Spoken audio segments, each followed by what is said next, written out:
Assalamu alaikum friends, welcome back to our channel. இன்னைக்கு நம்ம சேனல்ல சூப்பர் இன்ட்ரெஸ்டிங்கான ஒரு 8 குக்கிங் அண்ட் கிச்சன் டிப்ஸ் தான் பார்க்க போகிறோம். ரொம்பவே இன்ட்ரெஸ்டிங்காக இருக்கும். ஸோ ஸ்கிப் பண்ணாமல் கடைசி வரைக்கும் பாருங்கள். வாங்க டிப் நம்பர் 1குள்ளே போகலாம். ஸோ ஃபஸ்ட்டு பார்த்தீங்கன்னா நான் வந்து ஒரு எக் எடுத்துக்கிறேன். நம்ம நார்மலாக வந்து எக் ஆம்லெட்லாம் போடுவோம் இல்லையா, அது பார்த்திங்கன்னா கொஞ்ச நேரத்துலேயே வந்து ஹார்டான மாதிரி ஆகிடும்.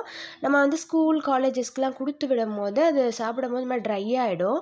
இப்போ நான் சொல்கிற டிப்பை வந்து ஃபாலோ பண்ணிங்க அப்படின்னா உங்களுக்கு வந்து ரொம்பவே சாஃப்டாக இருக்கும். அது என்னன்னு பார்த்தீங்கன்னா, நம்ம நார்மலாக வந்து எக்கு உப்பு எல்லாமே போட்டுட்டு அதில் வந்து ஒரு டீஸ்பூன் அளவுக்கு பால், காய்ச்சின பால் இல்லைன்னா ரா மில்க் கூட சேர்த்துக்கலாம். சேர்த்துட்டு நல்லா வந்து பீட் பண்ணிக்கோங்க.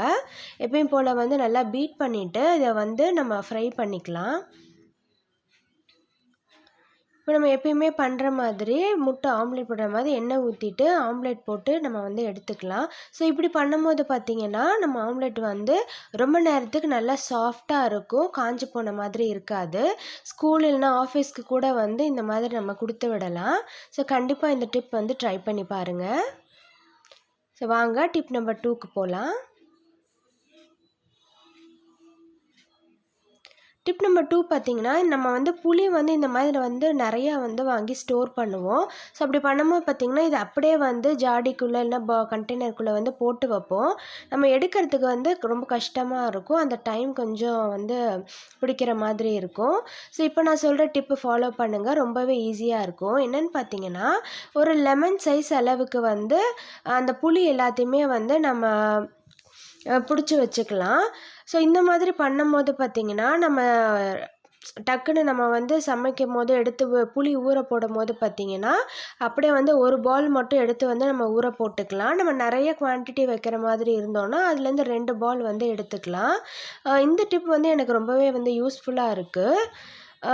நீங்கள் எப்பவுமே வாங்கிட்டு வந்துட்டு அதில் நார் இந்த மாதிரி கொட்டை இந்த மாதிரி இருந்தால் கூட அதெல்லாமே ரிமூவ் பண்ணிவிட்டு இந்த மாதிரி நீங்கள் கொஞ்சம் நேரம் டைம் ஸ்பெண்ட் பண்ணி பாலாக நம்ம அந்த லெமன் சைஸ் அளவுக்கு வந்து பிடிச்சி வச்சுக்கிட்டோம் அப்படின்னா நம்ம யூஸ் பண்ணும் போது ரொம்பவே ஈஸியாக இருக்கும். கண்டிப்பாக இந்த டிப் ட்ரை பண்ணி பாருங்கள். ஸோ வாங்க டிப் நம்பர் 3குள்ளே போகலாம். டிப் நம்பர் 3 பார்த்திங்கன்னா, நம்ம வந்து காஞ்ச மிளகாலாம் நிறையா வந்து தாளிக்கிறதுக்கு அந்த மாதிரிலாம் யூஸ் பண்ணுவோம். அந்த டைமில் வந்து எடுத்து அந்த காம்பெல்லாம் எடுத்துட்டு பிச்சு போடும்போது பார்த்திங்கன்னா அந்த விதையெல்லாம் செதறும், மிளகா கூட அங்கங்கே வந்து விழுந்துடும். ஸோ அப்படி இல்லாமல் இது வந்து கொஞ்சம் டைம் சேவிங்காகவும் இருக்கும். இந்த மாதிரி வந்து மிளகாலாம் ஜாடியில் வந்து போட்டு வைக்கிறதுக்கு முன்னாடி காம்பெல்லாம் எடுத்துட்டு இந்த மாதிரி 2-3 பீசஸாக வந்து ஃபுல்லத்தையும் வந்து கட் பண்ணி எடுத்துக்கோங்க. ஸோ இந்த மாதிரி பண்ணும்போது பார்த்திங்கன்னா நம்ம தாளிக்கும் போது சரியாக ஏதாவது சட்னிக்கு எதுக்காக இருந்தாலும் வந்து அப்படியே எடுத்து வந்து நம்ம யூஸ் பண்ணிக்கலாம். ஏன்னா நம்ம கட் பண்ணியே இருக்கறனால அங்கே வந்து நம்மளுக்கு கொஞ்சமாவது நம்மளுக்கு டைம் சேவ் ஆகும். இந்த டிப்பும் வந்து நான் ஃபாலோ பண்ணுறேன். எனக்கு ரொம்பவே யூஸ்ஃபுல்லாக இருக்கும் இது. ஸோ நீங்களும் வந்து ட்ரை பண்ணி பாருங்கள்.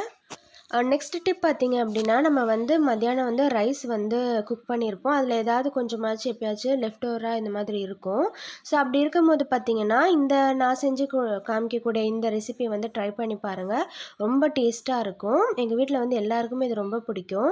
என்ன அப்படின்னு பார்த்தீங்கன்னா, நம்ம மீதம் இருக்கிற ரைஸை வந்து இந்த மாதிரி ஒரு பெரிய ஜாரில் வந்து சேர்த்துக்கோங்க. அது கூட பார்த்திங்கன்னா உங்கள் ரைஸோட அளவுக்கு ஏற்ற மாதிரி அரிசி மாவு வந்து ஒரு 3 4 டீஸ்பூன் அளவுக்கு இல்லைனா டேபிள் ஸ்பூன் அளவுக்கு நீங்கள் சேர்த்துக்கலாம்.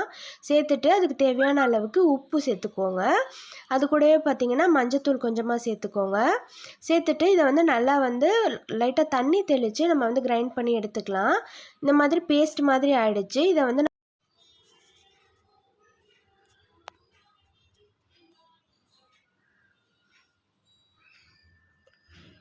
இப்போ பார்த்திங்கன்னா ஒரு சாப்பர் எடுத்துக்கிறேன். அதில் வந்து ஒரு வெங்காயத்தை வந்து இந்த மாதிரி கட் பண்ணி சேர்த்துட்டு அது கூட வந்து 2 பச்சை மிளகா, கொத்தமல்லி, கருவேப்பிலை எல்லாமே சேர்த்து நல்லா வந்து சாப் பண்ணி எடுத்துக்கோங்க. சாப்பரில் இல்லைன்னா கூட பரவாயில்ல, பொடிசாக நறுக்கி கூட நீங்கள் அதில் வந்து சேர்த்துக்கலாம்.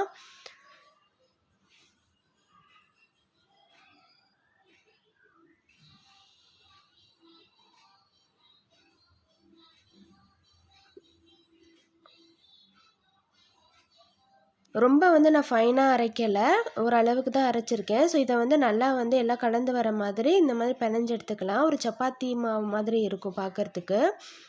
இதை வந்து கையில் வந்து நல்லா வந்து தண்ணியை வந்து நினச்சிக்கோங்க. நினச்சிட்டு ஒரு பெரிய பாலாக எடுத்துகிட்டு கையிலே வந்து தட்டிக்கலாம். நான் அடிக்கடி பண்ணுறனால கையிலே தட்டி எனக்கு பழகிருச்சு. அப்படி இல்லை அப்படின்னா இந்த பால் பேக்கெட் கவரு, இலை அந்த மாதிரி எதாவது இருந்தால் அதில் எண்ணெய் தடவிட்டு இந்த மாதிரி வந்து ரொட்டி மாதிரி பண்ணி எடுத்துக்கோங்க. இது நார்மலாக வந்து அரிசி மாவில் வந்து நம்ம பண்ணுவோம். நீங்கள் வந்து இந்த லெஃப்ட் ஓவர் ரைஸில் வந்து ட்ரை பண்ணி பாருங்கள். ரொம்ப வந்து சாஃப்டாக மாய்ஸ்டாக இருக்கும், ஹார்டாகவே இருக்காது உங்களுக்கு. கீழே வந்து எண்ணெய் சேர்த்துட்டு ரொட்டியை வந்து மேலே போட்டுக்கலாம். போட்டுட்டு 2 பக்கமுமே எண்ணெய் விட்டு நல்லா வந்து ஃப்ரை பண்ணி எடுத்துக்கலாம். 2 பக்கமுமே முருகலாக ஆன மாதிரி இருக்கணும். அப்போ தான் வந்து டேஸ்ட்டாக இருக்கும். ரைஸ் இந்த மாதிரி வந்து லெஃப்ட் ஓவர் ஆச்சுன்னா கண்டிப்பாக இதை வந்து ட்ரை பண்ணி பாருங்கள். ரொம்ப ரொம்ப டேஸ்ட்டாக இருக்கும். நம்ம வந்து வெங்காயம், பச்சை மிளகாய் எல்லாமே சேர்த்துருக்கோம்.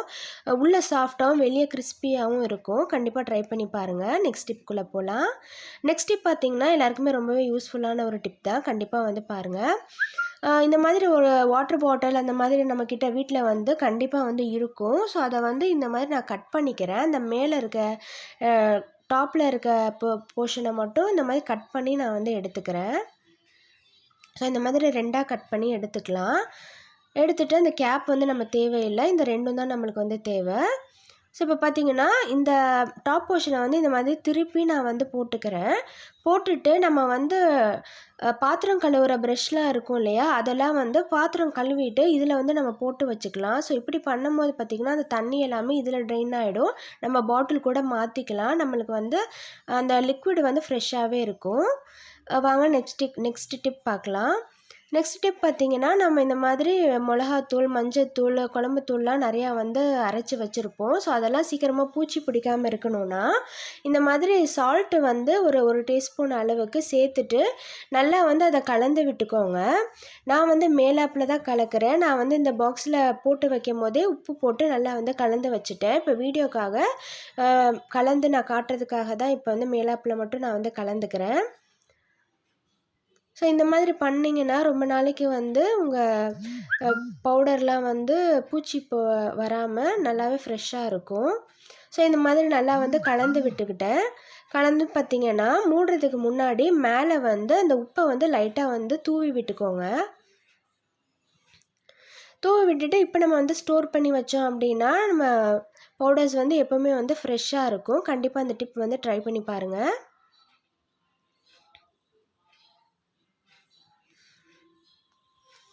ஸோ வாங்க நெக்ஸ்ட் டிப்குள்ளே போகலாம். நெக்ஸ்ட் டிப் பார்த்திங்க அப்படின்னா நம்ம வந்து எதுவுமே ஃப்ரை பண்ணும்போது பார்த்திங்கன்னா நம்மளுக்கு வந்து அந்த எண்ணெய் சூடாயிருச்சா என்ன அப்படின்னு வந்து நம்மளுக்கு சரியாகவே தெரியாது. பிகினர்ஸ்லாம் பார்த்திங்கன்னா ரொம்பவே வந்து எண்ணெய் காயறதுக்கு முன்னாடியே போட்டு அந்த மாதிரி பண்ணிவிடுவாங்க. ஸோ அவங்களுக்கு வந்து இது ஒரு நல்ல யூஸ்ஃபுல்லான டிப்பாக இருக்கும்.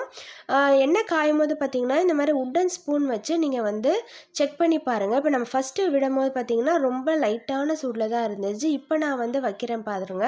வச்ச கொஞ்ச நேரத்தில் நல்லா வந்து பபிள்ஸில் வந்து பொரியிற அளவுக்கு மாதிரி வருது. ஸோ இப்போ வந்து நம்ம கரெக்டான ஸ்டேஜ். இந்த ஸ்டேஜில் வந்து நம்ம வந்து சிக்கனாக இருக்கட்டும், பஜ்ஜி அந்த மாதிரி எதுவாக இருந்தாலும் ஃப்ரை பண்ணி எடுத்துக்கலாம். மிதமான சூட்லேயும் நம்ம வந்து செக் பண்ணி பார்த்துட்டு சமோசாஸ் அதெல்லாம் வந்து ஃப்ரை பண்ணிக்கலாம். கண்டிப்பாக அந்த டிப் வந்து ட்ரை பண்ணி பாருங்கள். ரொம்பவே உங்களுக்கு யூஸ்ஃபுல்லாக இருக்கும்.